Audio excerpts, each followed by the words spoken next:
In Habits of the Heart, Robert Bellow explores the idea of individualism and how it's one of the defining characteristics of American culture. Individualism, as he puts it, is essentially the right of Americans to live their lives the way that they see fit. And he goes on to explain how all Americans value individualism, yet there are points in which individualism can contain paradoxes and contradictions. Among some of the foremost leaders in American history have been those individuals who have been humble and aware enough to understand the nuances surrounding American individualism, especially during times in which Americans have come to serious blows with each other. So, in exploring what quality an individual needs to be a successful president, it can be said that a successful president has the innate capacity to compromise in the face of social conflict. This capacity to compromise has been best reflected in the presidencies of George Washington and Abraham Lincoln. Both presidents served office during precarious points in American history in which the country was on the verge of failure. Washington at the onset of our nation's history and Lincoln during the Civil War. Both were tasked with appeasing opposing factions who were pursuing their own individualism of sorts, and through their capacity to compromise were these presidents able to overcome their obstacles and cement themselves in our history as two of the nation's finest presidents. During the Washington era, Federalist versus Anti-Federalist sentiment pervaded through American government. Many foresaw a divided nation which would break up into small sovereign states without national unity. Washington, rather than favoring one side or the other, chose a compromising middle ground in which he was able to appease both parties. He chose no party affiliation, but instead created a cabinet so as not to make decisions by himself, and rather be surrounded by several discordant opinions, so he could hear all perspectives and find a middle ground amongst all of them.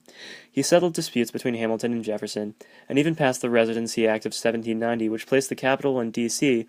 as a compromise for Southern Revolutionary War taxation. Even in his farewell address, he warned about competing factions and permanent alliances.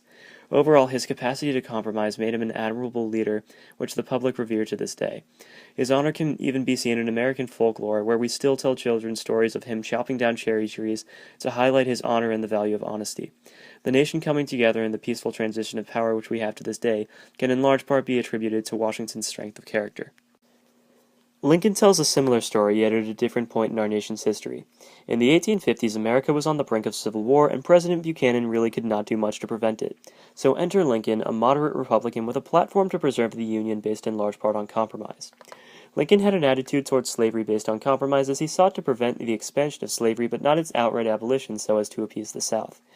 During the war itself, he peacefully settled the Trent affair using diplomatic discussion and understanding to prevent Great Britain from supporting the South. Like Washington's farewell address, Lincoln had the Gettysburg Address in which he appealed to the logic and emotions of all to call for an end to the Civil War, but not declaring a winner or loser, and rather just stopping the fighting for the betterment of all. Even afterwards, to compromise, Lincoln had a very soft Reconstructionist policy. He supported Johnson as his vice president because he was Southern. Like Washington, we still glorify Lincoln with folklore highlighting his humble origins in a log cabin in Kentucky, although that myth is in factuality true. So currently in America, we critique our government due to its inability to compromise. This is seen through government shutdowns, inabilities to reach budgets, executive mandates, and the Cotton Letter to Iran. So clearly, from the examples set by Washington and Lincoln, it is seen that the best course of action would be to look to the past and work towards a brighter future with more compromise.